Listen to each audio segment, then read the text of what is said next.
Hello, and welcome to the first ever episode of Broadway and Other Kiwi Dreams. This is a podcast in which I, James Shera, talk to inspiring and creative people in and around the New Zealand theatre industry and find out how they got that way. In this first episode, you will find out what this podcast is and how future episodes will be structured.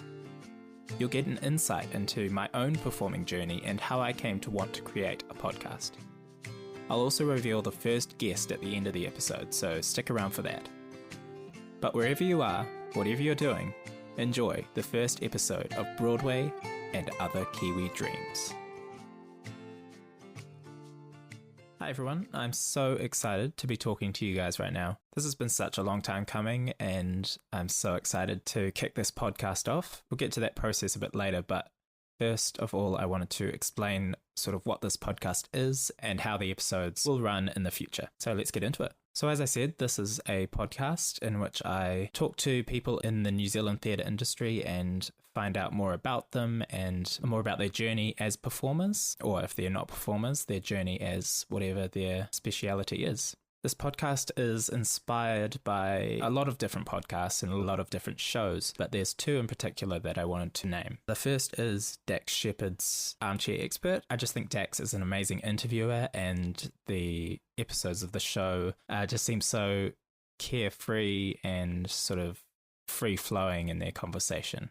The second is Off Camera with Sam Jones. Sam is a very famous professional photographer. He's photographed a lot of different celebrities for promotion of their films, and he has a podcast called Off Camera. I love this podcast. It's so well produced. He just seems so generous in his interview style. It just seems kind of like a conversation between two friends rather than an interviewer asking questions of an interviewee. And that's kind of what I want to achieve with this podcast is I don't want it to sound like an interview. I want you at home to feel like you're listening in on a conversation between friends. Speaking of friends, I have a lot of friends in the industry, but I don't necessarily know a lot about them. I know that they're performers, I know that they love performing, but I don't know much about their journeys coming up to where they are today.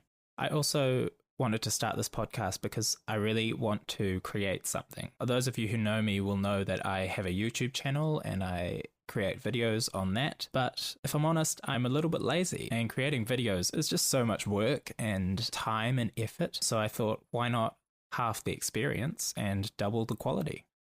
If you're listening to this at the time of release, you'll know that we are currently in the height of the coronavirus pandemic, and I kind of got motivated to start this now because everyone's kind of at home and kind of wanting stuff to do, and I thought, why not give them something to listen to? And at the start at least, I think most people listening will know the guests as friends or as acquaintances or people that they've seen on stage. So I thought, why not allow you to get to know those people more? So how did this podcast come about? I actually thought of the name first, Broadway and Other Kiwi Dreams, and it came to me, I think it was in the shower, and I thought, wow, that's an awesome name. And then the concept kind of came after that. So I've been thinking about it for a couple months and kind of putting it off, and things got in the way. And then this isolation, this quarantine hit, and I had nothing to do. So I thought, why not do that thing that I've been wanting to do for ages and break out the microphone and start the podcast. So as I said, most of the guests, at least at the start, will be kind of my friends in the performing arts industry, people that I've performed with, people that I studied with. Moving along though, it could be that I branch out of the performing arts industry. I like to think of it as Broadway and Other Kiwi Dreams, and I'm the Kiwi who's allowing people to share their dreams. So how will this podcast run in the future? So the first question I'll ask people usually is, what is your favorite musical? And I thought just for the sake of this episode, I'll ask that for myself. So I'm quite a mainstream, I guess, person. I like the sort of mainstream musicals, and my favorite musical is no departure from that at all. It is Hadestown, the musical, which won the Tony Award last year, I think. I just love the music in this musical. I love the story, which is an ancient story about Orpheus and Eurydice. A close runner-up is probably Dear Evan Hansen, so I guess you can kind of find a pattern of the musicals that I like. But yeah, Dear Evan Hansen is a close runner-up to Hadestown. So the first thing I'll usually talk to guests about is their early life and how they grew up, with specific emphasis on their performing. So I grew up in Auckland, New Zealand. If you ask my parents, they will say that I was always energetically performing, you know, with my stuffed animals and roping my siblings into doing Christmas shows and all that. So I was always kind of performing in the house, but I never really did much official performing, you could say. I did hip hop classes when I was 6 to 10, I think. And in those classes, we did like an end of year show. So I guess I performed in those, but it was always kind of in a group and it was just hip hop. When I was 13, I went off to boarding school. And I know what that sounds like. It sounds like my parents shipped me off to boarding school, but that was not the case at all. It was the school that my dad went to, that his dad went to, and it was kind of a family thing that we went to this boarding school called King's College. I actually really liked high school and the process of that. However, it did mean that I had to stop dance classes and everything. Unfortunately, King's didn't offer dance classes or drama classes at that time, so I couldn't keep up the performing side of myself. It did offer music, which I took for 3 weeks in year 11, but I dropped it to take chemistry because I thought I was going to be an engineer. Obviously, that didn't happen. But the reason that didn't happen is because I did what was called Glee Club in year 11, which is basically the school musical.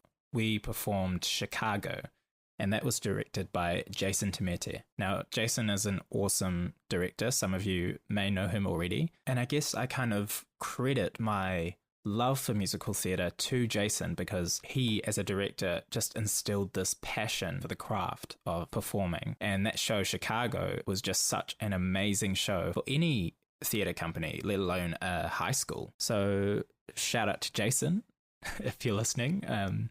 Thank you so much for instilling the passion of performing in me, and I'm assuming many other people that you've come in contact with. So in that same year, in year 11, I also performed with a company called the National Youth Theatre Company, or NYTC, which a lot of you will know as well. And I just loved it so much. And it was kind of at that point that I thought, if I can make good friends like this and enjoy what I'm doing, why would I go and do something that I don't enjoy as much? And so 3 years later, I auditioned for NASDA. Before we move on, another question I like to ask people is, what is their dream role to play? I think my dream role would have to be Evan Hansen in Dear Evan Hansen. It's just such a meaty, emotional role to sink your teeth into, and the songs, I would probably have to work on my voice a bit before doing that role, but yeah, that's a dream role for me to play. So as I said, I auditioned for NASDA at the end of year 13. I think it should be known that my parents are not performers at all. Neither are my younger brother and sister. All of them were and still are super supportive and encouraging of everything I want to do. So they really encouraged me to go for the audition and to give it my best shot. And I got in. I enjoyed my time at NASDA so much. I found out a lot of things that I didn't know I was good at. For example, I found out I was good at tap. I had never put tap shoes on before going to NASDA, and I just found it really easy to kind of get those rhythms and use my feet to make those rhythms. I also met my partner, Bridie, in first year of NASDA. We were at the same hall together. She's not a performer. She was studying design and multimedia, and we'll actually be celebrating our 5-year anniversary on May 7th, which is amazing. A question that I'm always kind of interested in is, what is people's miscast role? So a role that you'd never be cast as, whether it's the opposite gender or if it's a younger role or an older role. So my dream miscast role, I think, is Jenna in Waitress. I think it's just because of Jeremy Jordan's version of She Used to Be Mine. If you haven't seen that, look it up on YouTube. It's phenomenal. But yeah, I think that's just such an emotional role, and the songs, especially She Used to Be Mine, is so well written by Sarah Bareilles, and yeah. So as I said before, I started a YouTube channel, and that was actually in high school, which was, in hindsight, a pretty brave thing to do in a all-boys boarding high school, especially for the kind of stuff that I was putting out. I was kind of putting out silly vlogs and music videos and everything, so it's kind of almost vulnerable content to be putting out. I did get a bit of teasing from it, but I sort of chose not to see it as bullying. And if you want to see a video I made at the time, go to I Got the Gay Award, I think it's called, on my YouTube channel, if you really want to go see it. My YouTube channel is youtube.com/James Shera. But fast forwarding a few years, I started a video business after NASDA, and I haven't really done much with it just because I've been kind of going from gig to gig in the performing world, so I haven't really had a chance to grow that business, but I hope to in the future.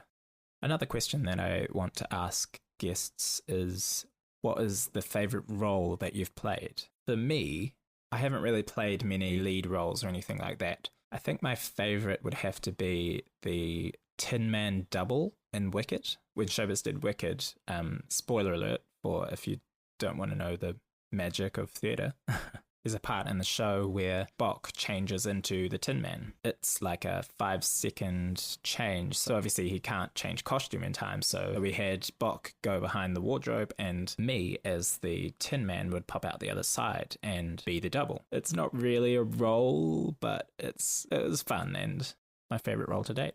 I think the most memorable role that I've had is by far when I got naked on stage in Cabaret. That was in third year of NASDA, and that was quite a memorable experience.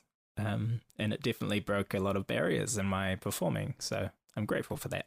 So especially at this point in time when I'm recording this and when it'll be released, the thing on everyone's mind is COVID-19. And I don't think that can be avoided when talking to people about what they're up to at the moment. So that will be a section of the interviews, at least at the start, because I think it's important to talk to people about what they're doing to get through this crazy time. So for me, Bridie and I actually moved to Brisbane at the end of February. So it was kind of all happening overseas, but it wasn't really happening here at that time. So we moved here, and then 3 weeks later is when New Zealand went into lockdown, and I was completely 50-50 on going back or staying, and luckily Bridie got a job at a pet store. I still haven't got a job, but I think we're okay living here. I do think that we are going to come out of this better than before. I think we will remember who the heroes were, and they weren't, the big corporations or even most of the governments. It was the hardworking people on the ground providing essential services to complete strangers that kept humanity afloat. So the last question that I want to ask my guests is, what is your Kiwi dream? It might be kind of corny or cliche, but that's the name of this podcast, and I think that's kind of a good way to end the podcast. So what about for me? I have a few different dreams, the first of which is the reason the podcast is named what it is, Broadway. I want to be a professional performer, and not necessarily on Broadway, that's just a catchy title, just a working professional performer in some sort of capacity. Or not even necessarily a performer, but just something in and around the theatre. I also, as I said, run a film studio, and one of my dreams is to grow that film studio and to provide the video service to people who need it. For example, weddings, commercials, real estate, all that sort of stuff. I think businesses and people in general need video services in this digital age, and I want to be able to provide that. And finally, a new dream that I have is this podcast. I want to grow this podcast, and I want to create better content for everyone listening and a better experience for all my guests. I don't necessarily know where this is going to go, but I'm so excited for the possibilities, and I'm so grateful to anyone that clicks on and listens for any capacity whatsoever. Thank you so much for listening to the first episode of Broadway and Other Kiwi Dreams. I hope you enjoyed finding out a bit more about me, and I hope you're excited for what's to come. Speaking of what's to come, next week is the first guest episode of the podcast. I'll be talking to an amazing tap dancer and all-round performer who is pegged to play Eliza Doolittle in the delayed Showbiz production of My Fair Lady. That's right, next week, Saturday the 18th of April, tune in for a conversation with Kira Josephson. You can find out where to listen to Broadway and other Kiwi Dreams on our website, jamesshera3.wixsite.com/andotherkiwidreams. You can also find us on your preferred social media outlet by searching @andotherkiwidreams. So stay safe, wash your hands, and we'll see you next time.